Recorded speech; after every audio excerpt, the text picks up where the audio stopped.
जनता जे हमके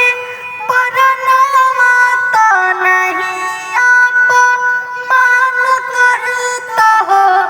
और सुना हमारा से करता जे प्यारवा तो नहीं बदनाम करता हो, और सुना हमारा से करता जे प्यारवा तो नहीं बदनाम करता हो।